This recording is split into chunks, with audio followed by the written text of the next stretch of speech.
Hello students, previous video में हमने देखा था चैप्टर नंबर 13 प्रोबेबिलिटी का एक्सरसाइज नंबर 13.2 और अब हम स्टार्ट करेंगे आज से 13.3 का। तो ये हो जाएगा हमारा एक्सरसाइज 13.3। तो चलिए स्टार्ट करने से पहले कुछ हम जान लेते हैं इसके बेसिक्स क्या हैं। तो बेसिक्स में देखिए कि क्या हो सकता है हमारे पास में कि बायस थ्योरम हमको पढ़ना है। बायस थ्योरम क्या बोलता है, if E1, E2, E3 are n non empty events, मतलब E1, E2, E3 में क्या है हमारे पास है are n non empty events हम ले लेते हैं, मान के चलिए। तो क्या होगा, which constitute A partition of a sample space S, जो कि किसके सैंपल स्पेस में रहेंगे, S के। That is E1, E2, E3 are pairwise disjoint. Pairwise disjoint मतलब क्या हो गया कि सब में क्या होगा हमारे पास में अलग अलग एलिमेंट्स होंगे, क्योंकि एक में भी वहां पे कॉमन एलिमेंट नहीं होगा। दैट इज अगर हम इसका यूनियन किसके साथ में करें, E2 के साथ में करें, E2 का यूनियन E3 के साथ में करें, तो हमारे पास में क्या बनेगा, वहां पे सैंपल स्पेस ही बनेगा। तो सैंपल स्पेस के जो एलिमेंट्स होंगे वो किसमें होंगे, E1, E2, E3 में होंगे। अब हम क्या बोल रहे हैं कि and A is any event of non zero probability, और ए एक ऐसा इवेंट है जो जिसकी क्या होगी, प्रोबेबिलिटी नॉन जीरो होगी।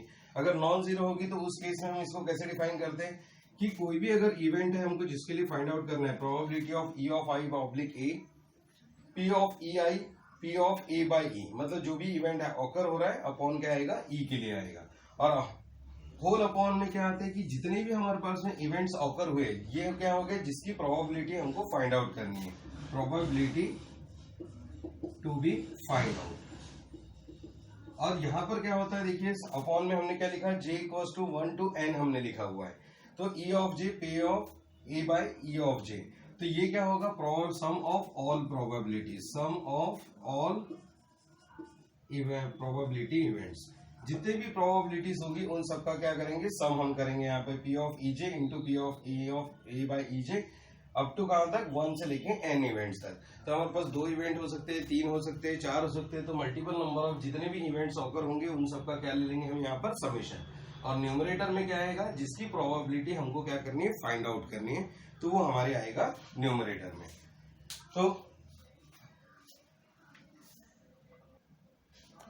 तो आइए चलिए स्टार्ट करते हैं हम एक्सरसाइज नंबर 13.3, जिसमें हमारा फर्स्ट क्वेश्चन क्या है। फर्स्ट क्वेश्चन बोल रहे हैं कि एन अर्न कंटेन्स, अर्न मतलब होता है बैग, या फिर हम बोल सकते हैं उसको कंटेनर भी बोल सकते हैं। An urn contains 5 red and 5 black balls. तो देखिए यहाँ पे क्वेश्चन नंबर 1 में हमको गिवन है कि हमारे पास है 5 रेड बॉल्स है और 5 ब्लैक बॉल्स है। देखिए सबसे इजी टॉपिक है ये इस प्रोबेबिलिटी का, और नॉर्मली इसके ऊपर एक क्वेश्चन हमारे एग्जाम्स में आता ही है। तो देखिए यहाँ पर क्या बोलता है, अ ball is drawn at random. हमने क्या किया, उसका बॉल हमने यहाँ पे से 10 बॉल्स है हमारे पास, उसमें से हमने क्या कर लिया, अ ball is drawn at random and its colour is noted. और उसका हमने क्या कर लिया, कलर आइडेंटिफाई कर लिया, वेदर इट इज रेड और black, and it's return into the earn. और उसको फिर हमने चेक करके क्या कर लिया, उसको वापस अर्न में पुटअप कर दिया। मतलब क्या हो गया, ये विद रिप्लेसमेंट वाला प्रॉब्लम हो गया कि हमारे पास पहले 10 थे, उसमें से हमने एक निकाला, उसका कलर चेक किया और उसको वापस हमने क्या कर दिया, बैग में पुटअप कर दिया। तो यहाँ पे जो हमारे पास टोटल बॉल्स हो गए वो कितने हो गए, टोटल हो गए हमारे पास 10 बॉल्स हो गए, है ना। अब क्वेश्चन का एक और स्टेटमेंट है जिसको अच्छे से समझना होगा। Moreover 2 additional balls of the colour drawn are put into the urn. अब हमने क्या किया, बोलता है 2 एडिशनल बॉल हमने उसमें पुटअप कर दिए, किसके, are put in the urn, then a ball is drawn at random. तो देखिए अगर मैंने मान के चलिए कि अर्न में से एक बॉल निकाल लिया, अब एक बॉल मैंने अगर निकाल लिया, मान के चलिए कि that is a red colour, तो मैं रेड कलर देखूंगा तो उसको वापस रख दूंगा, मतलब बैग में 10 हो जाएंगे। फिर मैं क्या करूंगा, 2 और रेड बॉल उसमें ऐड कर दूंगा, तो 2 एडिशनल बॉल हमने उसमें ऐड करने हैं सेम कलर के। तो हमको ये पूछ रहा है कि what is the probability that second ball is red. तो अब हमको जो प्रोबेबिलिटी पूछा गया है वो किसकी पूछा गया है, probability of second ball is red. Second ball red होने की क्या प्रोबेबिलिटी है, ये हमारा क्वेश्चन है। तो चलिए ये इसको समझते हैं और स्टार्ट करते हैं। तो देखिए सबसे पहले तो हमारे पास में क्या हो सकता है कि हमारे पास ये कंडीशन हो सकती है कि लेट द बॉल ड्रॉन, हम लिख लेते हैं ball drawn in first attempt, ball drawn in first attempt. First attempt में हम क्या कर रहे हैं कि बॉल को ड्रॉ कर रहे हैं, है ना। और वो भी कैसा होगा, इज रेड मान के चलते हैं, है ना, इज रेड मान लेते हैं, मान के चलिए। तो क्या हो जाएगा, प्रोबेबिलिटी ऑफ, जो हमारे पास इवेंट होगा, probability of drawing red ball. Red ball, तो रेड बॉल हमारे पास में कितने हैं, 5 रेड बॉल्स थे हमारे पास अर्न में, तो 5, और टोटल कितने हैं हमारे पास 10, तो 5/10 that will be equals to 1/2। पहला हम क्या मान रहे हैं कि रेड बॉल हो सकता है, लेकिन हमको प्रोबेबिलिटी किसकी पूछा है, probability of second ball is red की पूछा है। लेकिन अब हमको क्वेश्चन में स्टेटमेंट था कि जो भी हम बॉल निकालेंगे, अगर हमने फर्स्ट बॉल ड्रॉ किया और वो कैसा रेड है, तो अब हम क्या करेंगे, 2 एडिशनल रेड बॉल उसमें हम ऐड करेंगे। तो अब हम क्या लिखेंगे, if 2 red balls are added, तो हमारे पास में क्या हो जाएगा, टोटल नंबर ऑफ बॉल्स कितने हो जाएंगे, रेड हो जाएंगे हमारे पास में 7, ब्लैक हो जाएंगे हमारे पास में 5, तो अब क्या हो जाएगा, टोटल क्या हो जाएंगे हमारे पास में, total will be equals to 12 balls हो जाएंगे। अब हम क्या करेंगे कि प्रोबेबिलिटी निकालेंगे, probability of drawing red ball in second attempt, में, क्योंकि हमको तो क्या बोला गया है, पहला बॉल चाहे जो भी निकले, हमारे पास फर्स्ट बॉल रेड भी निकल सकता था, फर्स्ट बॉल ब्लैक भी निकल सकता था, लेकिन अभी हमने क्या मान के चले कि अभी हमने पहली कंडीशन ली कि फर्स्ट भी रेड था, सेकंड भी क्या निकलने वाला है, रेड बॉल ही निकलने वाला है। तो अब हमारे पास रेड बॉल कितने हो गए, 7 थे, आउट ऑफ कितने बॉल्स, 12 बॉल्स, तो 7/12 इसकी प्रोबेबिलिटी हो जाएगी। अब इसी को देखिए कि अब हम दूसरे तरीके से सोच सकते हैं कि क्या, कि फर्स्ट बॉल जो ड्रॉ हुआ था, पहले हमने रेड माना था, हो सकता है कि हमारे पास पहली बार में ड्रॉ करे तो क्या आ जाए, ब्लैक बॉल आ जाए। तो हम क्या लेंगे, let the ball drawn in first attempt is black वाला अगर हम मान के चले, तो ब्लैक वाले बॉल्स कितने हमारे पास हैं, 5 थे, तो क्या हो जाएगा हमारे पास, प्रोबेबिलिटी क्या हो जाएगी, probability of drawing black ball in first attempt, तो क्या हो जाएगा हमारे पास है 5 आउट ऑफ 10, मतलब ये भी कितना हो जाएगा, 1/2 ही हो जाएगा। सिमिलरली अब देखिए, फर्स्ट बॉल हमारा रेड भी आ सकता था, फर्स्ट बॉल हमारा ब्लैक भी आ सकता था, लेकिन जो हमारा सेकंड अटेम्प्ट है, प्रोबेबिलिटी हमको किसकी पूछी है, सेकंड अटेम्प्ट में हमारे पास रेड बॉल ही आना चाहिए। तो क्या हो जाएगा, अब हम इसकी भी प्रोबेबिलिटी निकाल लेते हैं, लेकिन उससे पहले हम क्या करेंगे, 2 बॉल्स ऑफ ब्लैक कलर हमको क्या करने पड़ेंगे, ऐड करने पड़ेंगे, ब्लैक कलर आर एडेड। तो अब हमारे पास में क्या हो जाएगा सिचुएशन कि 5 रेड थे, तो अब कितने हो जाएंगे, रेड तो हमारे पास 5 ही रहेंगे, लेकिन अब जो ब्लैक वाले हैं वो कितने हो जाएंगे हमारे पास में, वो हो जाएंगे 5 थे, तो 5 + 2 विल बी इक्वल्स टू 7, तो फिर से टोटल हमारे पास कितने बॉल्स होंगे, 12 बॉल्स होंगे। लेकिन सेकंड अटेम्प्ट में हमको क्या करना है कि हमको प्रोबेबिलिटी फाइंड आउट करनी है, किसकी, probability of drawing a red ball in second attempt. देखिए क्वेश्चन को अच्छे से समझिए, क्योंकि हमारे पास में क्या है, हमको 2 बॉल्स निकालने हैं, तो हो सकता था हमको सेकंड वाला रेड होना चाहिए, फर्स्ट वाला whether it may be red और इट कैन बी ब्लैक। तो क्या हो सकता था, पहले हमने एजम्पशन लिए कि पहला जो निकला रेड निकला, दूसरा भी क्या निकला, जो बॉल निकला वो कैसा निकला, रेड निकला। फिर अब हमने अपने एजम्पशन को चेंज कर दिया, हो सकता है कि पहला बॉल जो है वो ब्लैक निकले, लेकिन सेकंड वाला तो हमको क्या चाहिए, रेड ही चाहिए। तो अब देखिए रेड की प्रोबेबिलिटी क्या हो जाएगी, रेड तो हमारे पास 5 ही है, तो कितने में से होगा, 5 आउट ऑफ 12 हो जाएगा। तो इस तरीके से हम क्या करेंगे, इनकी प्रोबेबिलिटी को हम यहाँ पे फाइंड आउट करेंगे, और फाइंड आउट करने के बाद क्या होगा कि देखिए टोटल प्रोबेबिलिटी अब हम निकाल सकते हैं इसकी। तो total probability will be equals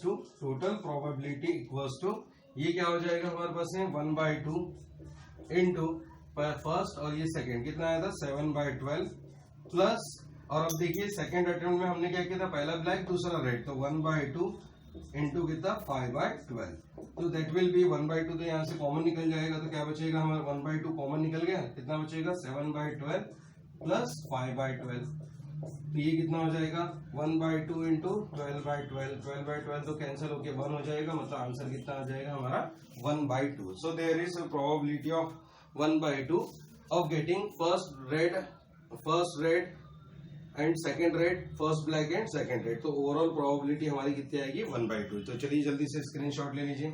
इसमें अभी हमने यूटिलाइज नहीं किया बायस थ्योरम को, क्यों नहीं किया अभी आपको समझ में आएगा। नेक्स्ट क्वेश्चन से हम क्या करेंगे, बायस थ्योरम को हम इसमें यूटिलाइज करने वाले हैं। तो आप अच्छे से समझ लीजिए ये चीजों को। तो जल्दी से स्क्रीनशॉट ले लीजिए, हम आगे बढ़ेंगे नेक्स्ट क्वेश्चन के लिए। तो चलिए ये देखते हैं क्वेश्चन नंबर 2। क्वेश्चन नंबर 2 में क्या बोला है, अ bag contains 4 red and 4 black balls. एक बैग है हमारे पास में जिसमें हमको क्या बोला, बैग नंबर 1 बैग है हमारे पास में जिसमें हमको बोला है कि कितने हैं 4 रेड और हमको गिवन है कि 4 ब्लैक बॉल्स है। ठीक है, 4 ब्लैक बॉल्स है यहाँ पर। Another bag contains 2 red and 6 black. तो हमारे पास एक और बैग है जिसमें हमको क्या बोला है, बैग नंबर 2, इसको हम 1 दे देते हैं, इसको 2 दे देते हैं। तो यहाँ पे बोला है कि 2 रेड है और 6 ब्लैक है, 6 ब्लैक। तो देखिए यहाँ पे फिर रेड और ब्लैक मिला के 80 हो रहे हैं, यहाँ पे भी रेड और ब्लैक मिला के 80 हो रहे हैं। तो टोटल प्रोबेबिलिटी जो निकलेगी वो किसमें से निकलेगी, आउट ऑफ 8 में से निकलेगा। अब देखिए हमको क्या बोला है कि one of the 2 bags is selected at random. अब हमने क्या किया, दोनों बैग में से एक बैग क्या कर लिया, रैंडमली सिलेक्ट कर लिया। 1 bag is selected at random. Randomly हमने क्या कर लिया, यहां से एक बैग सिलेक्ट कर लिया। अब रैंडमली यानी क्या हो सकता है, ये बैग भी आ सकता है, ये बैग भी आ सकता है। तो हमारे पास टोटल तो 2 ही चीजें हैं। तो जैसे हमने पढ़ाई की, हमारे पास कॉइन को जब हम टॉस करते हैं तो या तो हेड आएगा या तो टेल आएगा। तो प्रोबेबिलिटी कितनी होती है उस केस में, 1/2 ही होता है। 50% चांसेस होते हैं हेड आने के, 50% टेल आने के। इन द सेम मैनर हम क्या बोल सकते हैं कि बैग नंबर 1 भी सिलेक्ट हो सकता है, उसके भी 50% चांस है, इसके भी कितने चांसेस है, 50%। कोई भी एक बैग हमारे पास में आ सकता है। तो चलिए मान लेते हैं, let E1 and E2 be the event of getting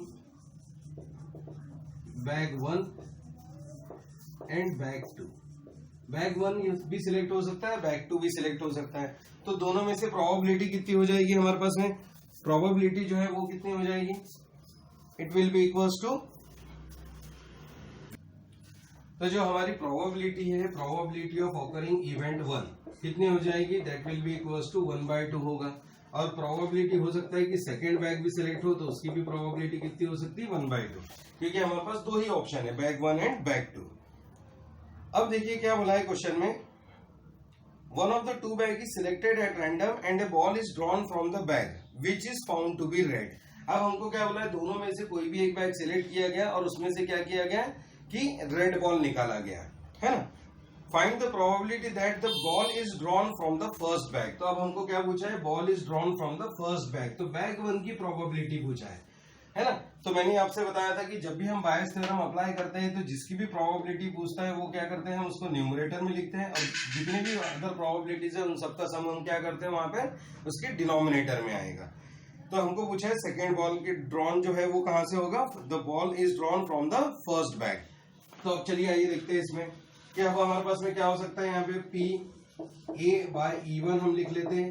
a एक ऐसा इवेंट मान लेते हैं कि क्या होगा, event of getting red ball. Let A be the event of getting red ball.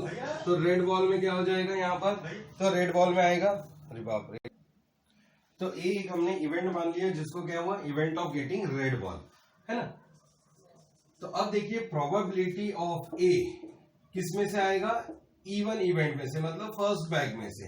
इसके आने के चांसेस कितने हैं, तो इसका मतलब क्या हुआ, probability of getting red ball from bag 1। Bag 1 में से जो हमारे पास में क्या आ रहा है कि रेड बॉल आने के चांसेस कितने हैं। तो बैग 1 में देखिए हमारे पास में कितने रेड है, 4 रेड है। तो टोटल मिला के कितने, 8। तो ये कितना हो जाएगा, 4/8। 4/8 मतलब कितना हो जाएगा, that will be equal to 1/2। अगर हमारे पास में फर्स्ट बैग सिलेक्ट होगा तो हो सकता है हमारे पास में सेकेंड बैग सिलेक्ट हो, तो क्या हो सकता है, probability of A/E2। Second bag में से रेड बॉल आने की कितने चांसेस है, तो हम क्या बोलेंगे, probability of getting red ball from bag 2, from bag number 2, क्योंकि हो सकता है बैग नंबर 2 सिलेक्ट हो जाए हमारे पास में। तो इसमें देखिए कितने रेड है हमारे पास में, 2 रेड है। तो 2 रेड है, टोटल मिला के बॉल्स कितने हैं, 8। तो 2 आउट ऑफ 8, तो ये कितना हो जाएगा, 1/4 हो जाएगा, है ना। तो अब देखिए हमारे पास 2 इवेंट्स थे, दोनों इवेंट्स के हमने क्या कर लिया, इसमें से भी रेड आ सकता था, इसमें से भी रेड आ सकता था। तो हमारे पास आउटकम्स इस तरीके से निकले। तो अब इस तरह में क्या होगा, हम अप्लाई कर सकते हैं क्या, बायस थ्योरम। तो बाय बायस थ्योरम क्या होता है कि प्रोबेबिलिटी ऑफ हम क्या लिखते हैं, ई आउट ऑफ ए। मतलब हमको किसके बारे में पूछा है, probability of getting a red ball bag is selected at random, और हमको पूछा है फर्स्ट बैग के लिए। तो हम कैसे लिखेंगे इसको, probability of getting red ball from the first bag. तो इसकी हमको प्रोबेबिलिटी निकालनी है। तो जिसकी भी प्रोबेबिलिटी निकालनी है वो कहाँ आता है, न्यूमरेटर में। तो हम क्या लिखेंगे, probability of E1 into probability of A by E1 upon आ जाएगा सबकी प्रोबेबिलिटी का सम। तो यहाँ पे तो दो ही हमारे पास इवेंट्स ऑकर हो रहे हैं, तो probability of E1 into probability of A by E1 plus probability of E2 into probability of A by E2। तो इस तरीके से हम क्या करेंगे, जितने भी इवेंट्स रहेंगे सबको हम ऐड कर देंगे। बस अब इनकी वैल्यूज पुटअप कर लीजिए और सिंप्लीफाई कर लीजिए, बहुत ही आसान केस है। तो probability of E1 is 1/2 into कितना, 1 बाई A बाई E1। तो A by E1 will be equal to कितना है, 1/2 है। होल अपॉन में क्या हो जाएगा, 1/2 इंटू 1/2 प्लस ये हो जाएगा हमारे पास में प्रोबेबिलिटी ऑफ E2। तो probability of E2 will be equal to 1/2 into probability of A by E2 will be equal to 1/4। तो अब देखिए ये कितना आ जाएगा, 1/4 और अपॉन में क्या हो जाएगा, 1/4 प्लस 1/8। तो 1/4 प्लस 1/8। बस अब इसको हम सिंप्लीफाई कर लेते हैं, तो हमारे पास में क्या हो जाएगा, इसका सॉल्यूशन आ जाएगा। So that will be equal to हमारे पास में कितना आएगा, 2/3 के इक्विवेलेंट आ जाएगा। तो हम इसको देख सकते हैं। तो चलिए जल्दी से स्क्रीनशॉट ले लीजिए इसका। तो आइए चलिए आगे बढ़ते हैं अब हम क्वेश्चन नंबर 3 की तरफ।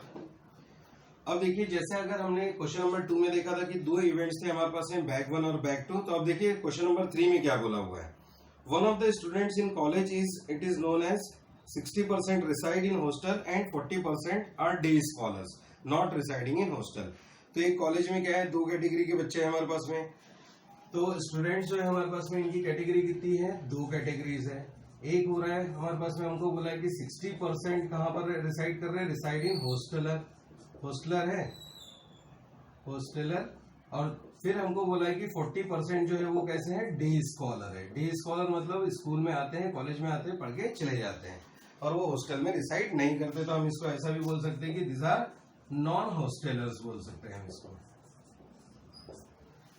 अब देखो इसमें क्या बोला है, previously year result report that 30% of the students who reside in hostel attain grade A. तो जो हॉस्टल में रिसाइड करते हैं उन्होंने कितना अटेन किया हुआ है हमारे पास में, हमको बोला है कि 30% अटेन किया हुआ है, ग्रेड है ना। Of all the students who reside the hostel in attain a grade A of who reside in hostel a grade A and 20% of the day scholar attain grade A in annual examination। और इनमें से क्या हुआ, 20% लोगों ने क्या लाया हुआ है, ग्रेड ए लाया हुआ है। अब हमको बोल रहा है तो grade in the at the end of the year one student is chosen at random. तो एक स्टूडेंट हमने चूज किया है and he has an A grade. What is the probability that student is an hosteller. तो हमको ये पूछा है कि स्टूडेंट जो है वो हॉस्टल से था, है ना। मतलब हमको ये हॉस्टलर के बारे में प्रोबेबिलिटी पूछी गई है। तो ये कहां पर आ जाएगा, न्यूमरेटर में आ जाएगा, और बाकी इनका सम कहां पर आ जाएगा, डिनोमिनेटर में आ जाएगा।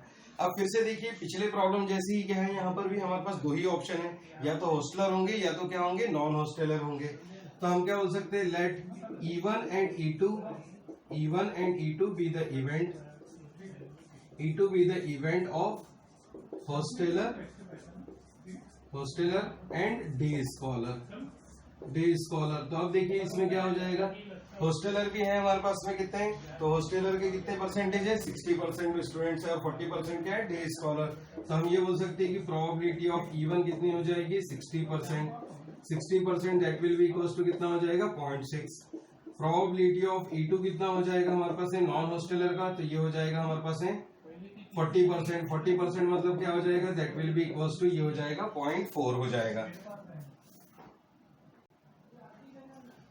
E1 एंड E2 ये हमारी क्या हो गई, इनकी प्रोबेबिलिटीज हो गई। पिछले बार क्या था, दो ही बैग थे, दो में से कोई भी एक सिलेक्ट हो सकता था, तो हमने रैंडमली की बात की थी, वहां पे 50-50% प्रोबेबिलिटी हो गई थी। अब यहाँ पे तो हमको स्पेशली गिवन है कि ये 60% है और ये 40% है। अब 60% हॉस्टलर में से क्या हुआ कि 30% लोगों ने क्या लाया हुआ है, ग्रेड ए लाया हुआ है। तो अब हम क्या बोलेंगे, let A be the event. बस हमको क्या करना है, इवेंट चूज करना है, event of getting grade A, grade A क्यों स्टूडेंट्स ने लाया हुआ है ना। तो probability of A by E one जो हो जाएगी वो हमारे लिए कितनी हो जाएगी कि जो स्टूडेंट है जिन्होंने ग्रेड ए लाया आउट ऑफ इवेंट 1, तो ये हमारे पास में कितना हो जाएगा, कितना गिवन है 30%। 30% मतलब कितना हो गया हमारे लिए 0.3 हो गया। सिमिलरली हम क्या लिख सकते हैं, probability of A out of E2। अभी ये इसमें से भी तो सिलेक्ट हो सकता था, यहाँ से कैंडिडेट सिलेक्ट हो सकता है या यहाँ से। अब हमको पूछा है किसके बारे में, फर्स्ट के बारे में, तो उसको हम निकालेंगे फिर बायस थ्योरम से। तो ये हमको गिवन है कितना 20%। 20% मतलब कितना हो गया 0.2 हो गया। तो बाय बायस थ्योरम क्या हो जाएगा, Bayes theorem says probability of E by A E one by A. हमको पूछा है हॉस्टलर के लिए, हॉस्टलर के लिए हमने क्या दिया हुआ है इवन इवेंट, तो इवन बाय ए क्या हो जाएगा, probability of E one into probability of A by E one. जिसके लिए निकालना है उसको न्यूमरेटर में, सबका सम क्या आ जाएगा डिनोमिनेटर में। Probability of E one into probability of A by E2 E one plus probability of A E2 into probability of A by E2। तो अब हम क्या कर सकते हैं, सारी वैल्यूज को यहाँ नोट डाउन करेंगे। कितना है हमारे पास है, probability of E one is 0.6 into probability of A by E one is 0.3 divided by 0.6 into 0.3 plus second event क्या है 0.4 इंटू ये आ जाएगा हमारे पास है E2 0.2। So that will be equal to 6×3=18 हो जाएगा, तो ये हो जाएगा 0.18 डिवाइडेड बाय 6×3=18, तो ये भी हो जाएगा 0.18 प्लस ये हो जाएगा 0.4×2=8, तो ये हो जाएगा 0.08 4×2=8, तो ये हो जाएगा हमारे पास है कितना 0.08 हो जाएगा। तो अब देखिए, अब इसके लिए अब हम क्या कर लेते हैं, इसकी प्रोबेबिलिटी हम फाइंड आउट कर लेते हैं, है ना। 0.4 इंटू 0.2 तो ये हो जाएगा 0.8। और अब इसको हम क्या करेंगे, सिंप्लीफाई कर लेंगे, तो ये हो जाएगा 18 और 8 कितना होगा 26, सॉरी ये 0.08 नहीं 0.8 हो जाएगा, तो ये हो जाएगा 0.18 डिवाइडेड बाय कितना 20.26। So that will be equal to, हम इसको ऐसे लिख सकते हैं 18/26 या 2 से डिवाइड कर दीजिए तो कितना आ जाएगा 9/13। तो ये हमारी क्या हो जाएगी, इसकी प्रोबेबिलिटी हो जाएगी।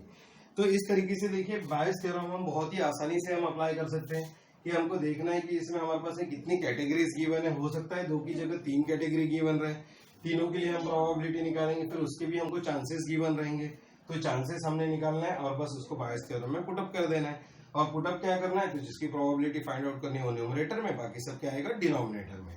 तो चलिए जल्दी से स्क्रीनशॉट ले लीजिए, फिर हम आगे बढ़ेंगे क्वेश्चन नंबर 4 की तरफ। तो चलिए आगे बढ़ते हैं अब हम हमारे क्वेश्चन नंबर 4 की तरफ।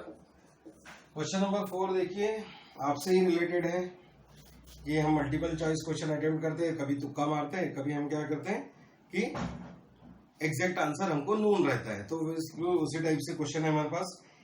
इन answering a question of a multiple choice test, multiple choice test है, student either knows the answer और गेसेस। सीधी सी बात है, हमारे पास 2 ही ऑप्शन होते हैं, या तो हमको आंसर आता है या तो फिर हमारे पास ऑप्शन में से हम क्या कर लेते हैं, गेस कर लेते हैं, है ना। अब देखिए क्या बोलता है, तो 2 कैटेगरीज हो गई यहाँ पे हमारे पास। एक कैसा हो गया कि मल्टीपल चॉइस क्वेश्चन है, MCQs है, तो या तो हम क्वेश्चन को क्या करेंगे नोन करेंगे, नोन रहेगा हमारे पास में, या तो फिर हम क्या करेंगे उसको गेस करेंगे, है ना। तो यहाँ 2 चीजों की बात कर रहा है वो। Let the probability that he knows the answer, let 3/4 be the probability that he knows the answer. तो आंसर नोज होने के कितने चांसेस है, 3/4 हमको इसकी प्रोबेबिलिटी गिवन है, and 1/4 be the probability that he guesses, और गेस करने के चांसेस कितने हैं बोलता है 1/4 है। तो देखो इनकी प्रोबेबिलिटी तो हमको गिवन ही है, मतलब 2 इवेंट हमने कैटेगराइज कर लिया। अब हमको बोलता है assuming that a student who guesses the answer will be correct with probability 1/4। तो जो स्टूडेंट गेस कर रहे हैं उनकी जो प्रोबेबिलिटी होगी, गेसिंग की जो प्रोबेबिलिटी होगी वो कितनी होगी बोलता है 1/4 होगी, है ना। देखो पहले तो हमारे को बोला है कि MCQ है, नोन कितने 3/4, गेस कितने करेंगे 1/4, इसकी चांसेस गिवन है। फिर जो गेस कर रहे हैं उनमें से भी क्या हो रहा है हमारे पास में कि 1/4 उसकी भी प्रोबेबिलिटी गिवन है। Assuming that student who guesses the answer will be correctly with probability 1/4, मतलब ये कितना हो गया सेकंड इवेंट के लिए। इसको हम ले लेंगे E1 इवेंट, इसको हम ले लेंगे E2 इवेंट, तो ये क्या हो जाएगा प्रोबेबिलिटी ऑफ A/E2 हो जाएगा हमारे लिए, है ना। अब हमको बोल रहा है व्हाट इज द प्रोबेबिलिटी, अब हमारा मेन क्वेश्चन आ रहा है what is the probability that student knows the answer given that he answered it correctly. तो करेक्टली तब आंसर होगा जब हमारे पास में क्या होगा, आंसर नोन रहेगा, मतलब हमको प्रोबेबिलिटी किसकी पूछा हुआ है, E1 इवेंट की प्रोबेबिलिटी पूछा हुआ है। तो बस जो प्रोबेबिलिटी पूछा है न्यूमरेटर में। अब आप बोलेंगे कि यहाँ गेस करने की तो प्रोबेबिलिटी गिवन है, लेकिन इसकी प्रोबेबिलिटी हमारे पास गिवन नहीं है, तो इसमें से कितने चांसेस होंगे? तो सीधी सी बात है कि जब हमारे को आंसर नोन रहेगा तो हमारे को नोन अगर आंसर है तो उसका एक ही आंसर रहेगा कोई भी मल्टीपल चॉइस क्वेश्चन का, तो वो आंसर जो रहेगा वो करेक्ट रहेगा। तो उसकी चांसेस कितने रहेंगे? प्रोबेबिलिटी 100% हो जाएगी कि वो एक्यूरेट होगा, और एक्यूरेट होगा मतलब उसकी प्रोबेबिलिटी कितनी हो गई? 1 हो गई। तो अब देखिए सिंपली हम लिख सकते हैं E1 and E2 are the events that answer is known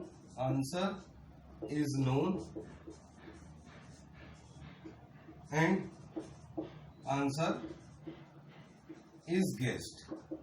हमने आंसर को क्या किया? गेस किया हुआ है।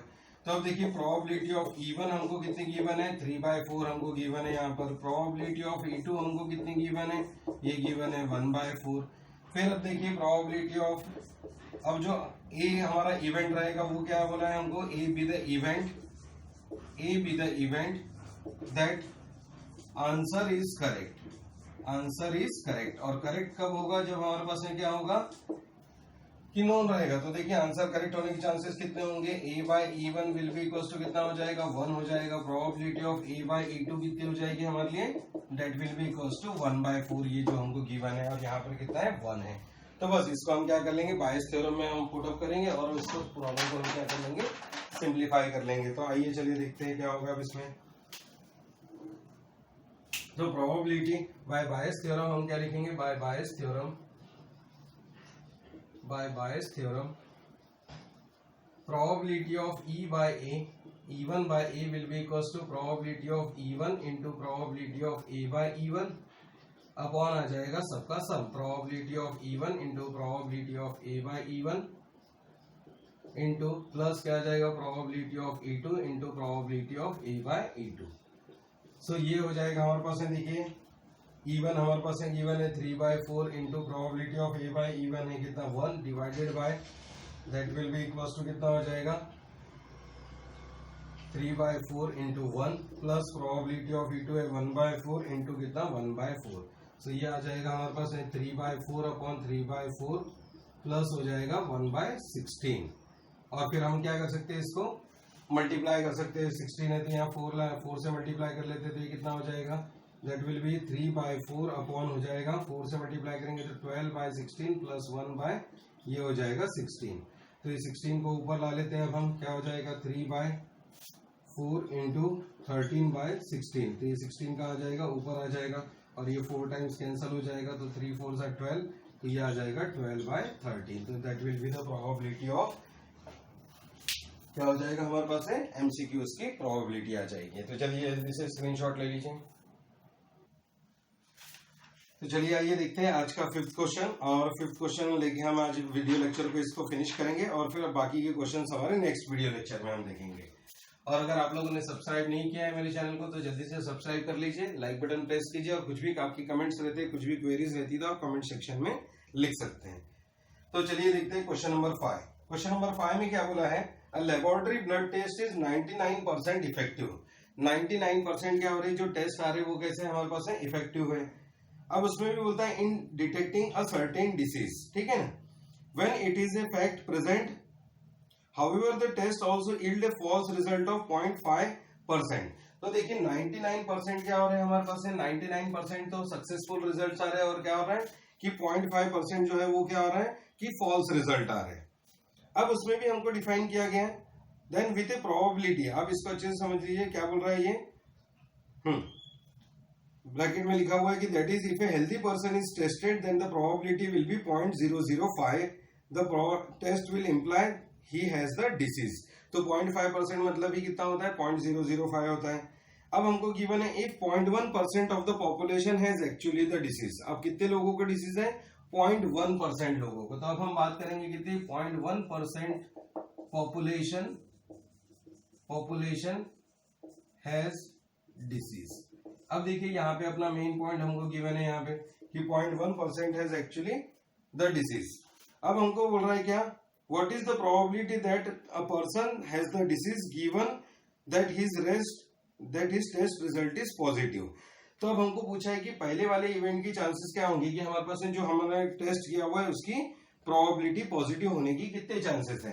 तो 0.1 अगर हमारे पास में चांसेस है, देखिए तो हम क्या मान लेंगे, E1 एंड E2 हम अपने दो इवेंट्स ले लेते हैं, जिसमें हम क्या बोलेंगे, are with a person has events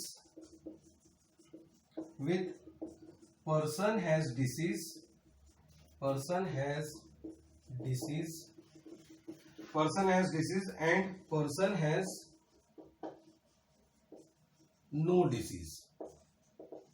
या तो डिसीज हो सकती है और या तो डिसीज नहीं होगी।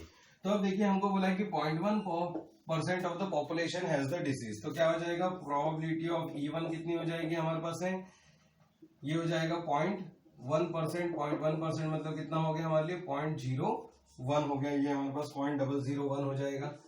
तो ये आ गई प्रोबेबिलिटी ऑफ फर्स्ट इवेंट। अब हमको पता है कि या तो डिसीज होगी या तो नहीं होगी। 0.1% पॉपुलेशन को डिसीज है, इसका मतलब क्या हुआ, जो रिमेनिंग है उनको क्या है, डिसीज नहीं है। तो इसका मतलब प्रोबेबिलिटी ऑफ E2 अब कितना हो जाएगा, क्योंकि टोटल प्रोबेबिलिटी तो 1 होती है, तो 1 में से हम क्या कर लेंगे, P ऑफ E1 को सब्सट्रैक्ट कर लेंगे, तो कितना आ जाएगा 0.001, तो that will be equals to 0.999 and so on. तो हमारे पास प्रोबेबिलिटी ऑफ E2 इवेंट कितनी हो जाएगी, 0.999।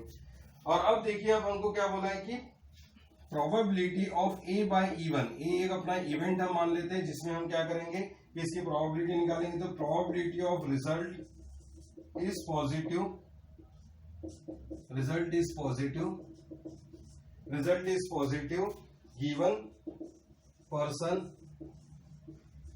हैज डिसीज,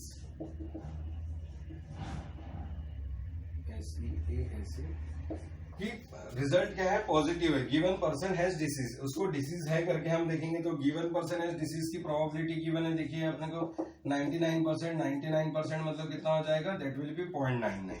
और probability of A bye E2 हमको गिवन है, देखिए कितनी निकालेंगे, result is positive given person has no disease लेंगे, person has no disease. No disease के लिए जब हम फाइंड आउट करेंगे तो क्या हो जाएगा, probability of A bye E2, ये भी हमको गिवन है, देखिए कितनी गिवन है यहाँ पर, जो that will be equal to, हमको बोला था कि 0.5%, और 0.5% मतलब कितना हो गया, 0.005 होगी इसकी प्रोबेबिलिटी। तो देखा आपने हमारे पास में क्या आ गया, सारी वैल्यूज आ चुकी है, बस अब हमको क्या करना है, बायस थ्योरम अप्लाई करना है, और बायस थ्योरम अप्लाई करके हमको किसकी प्रोबेबिलिटी निकालनी है, पर्सन हैज द डिसीज। तो probability of E1 by A की वैल्यू अब हमको फाइंड आउट करनी है। तो जो फाइंड आउट करना है उसको ऊपर, और जिसके लिए क्या बोलते हैं, बाकी सबका सम कहाँ जाएगा, डिनोमिनेटर में। तो इस तरीके से आप बायस थ्योरम को अप्लाई कर सकते हैं। आगे के क्वेश्चंस ट्राई कीजिए, और अगर आपसे नहीं सॉल्व होते हैं तो आप कमेंट सेक्शन में लिखिए, मैं आपको उसका नेक्स्ट वीडियो लेक्चर प्रोवाइड कर दूंगा। तो थैंक यू वेरी मच। आज के वीडियो में हम इतना ही देख रहे हैं, नेक्स्ट फिर मिलेंगे। Have a good time.